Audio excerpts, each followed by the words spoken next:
Hey, it's Adam from Collection DX, and today I'm reviewing from the St. Cloth Myth line Sagittarius Aielos. The Sagittarius cloth basically completes sort of what I nicknamed the trilogy of gold saints. These are all another gold cloth that during the time of our story is set with our main heroes. He is no longer alive, and this cloth has nobody wearing it, and it plays heavily into the drama that sort of propels the series on. So I wanted to get him before he got hard to get. Basically the older characters, he's been out for a few years, have been disappearing lately at retailers. I get this from Angles.com. They are our sponsor of the St. Cloth Myth, and I thank them for it. They always send a couple over every month. Sometimes they're nice to let me pick a couple extra, and I've been trying to kind of fill in my collection before some of the more obscure characters went bye-bye, as we make room for the newer Hades stuff that's coming. So let's dive in and take a look. And as you saw just a few moments ago, it does come in the standard book-style packaging. 2 trays with all the parts and pieces. These are the majority of the statue base to make the Sagittarius object.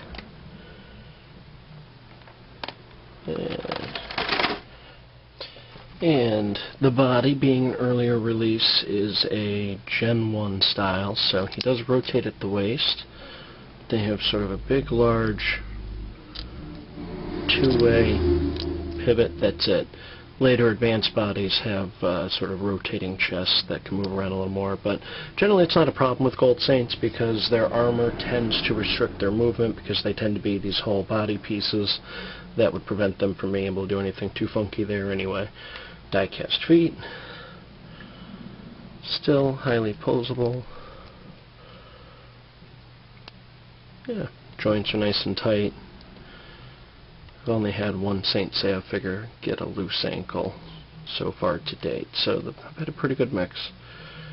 But the face isn't horrible, but it's not quite up to the same sculpting level as the later releases.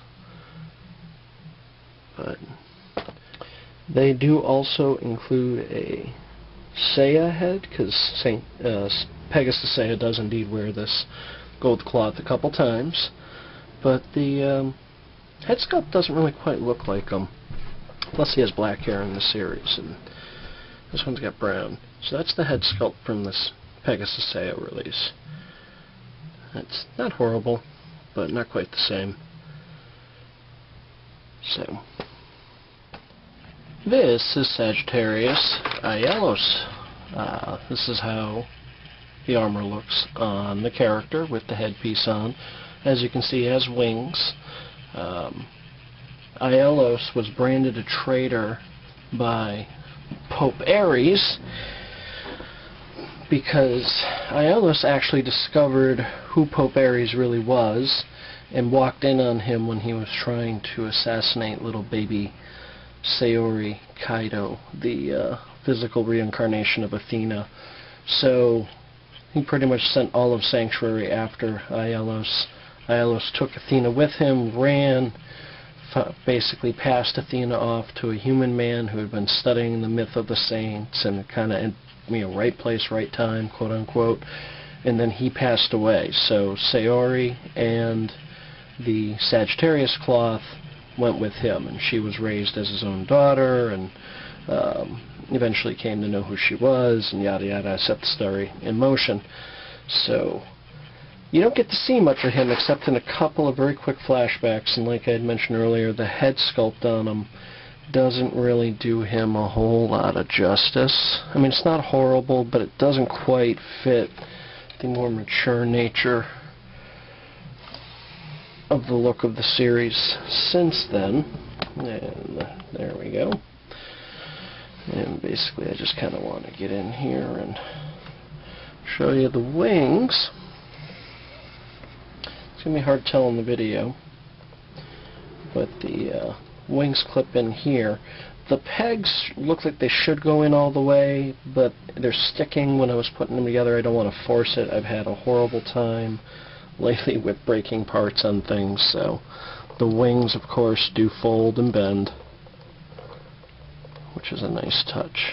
So if you want to get the wings down. Armor looks good.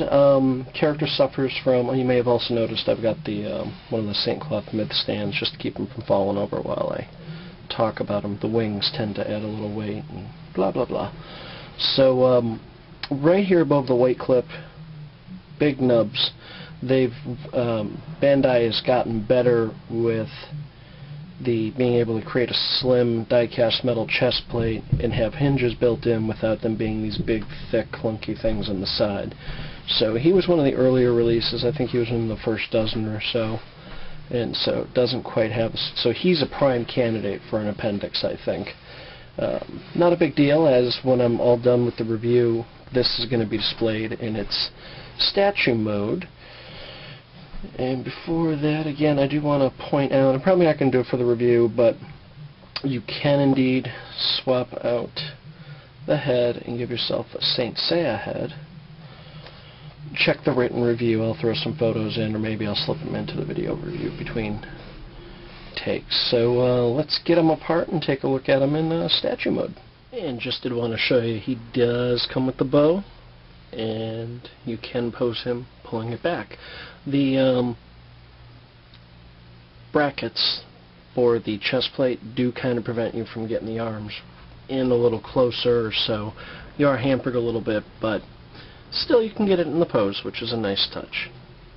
This is what it looks like when you're switching modes, so there you go.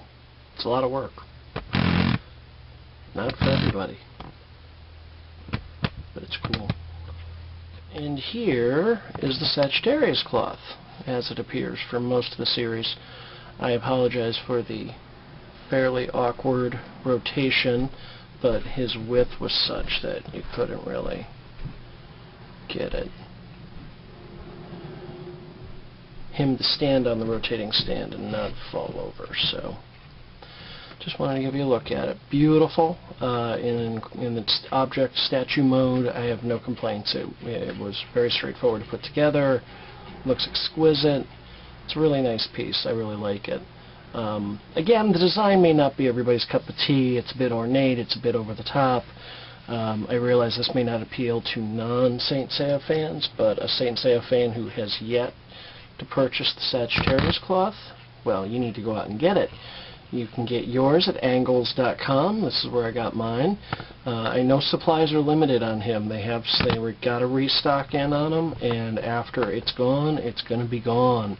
And seriously, if you've started watching the series, you're checking it out, this is an important cloth to have in the collection because of its importance to the series as it progresses. And this cloth leads into many things for our hero Seiya, and I like it. So there you go.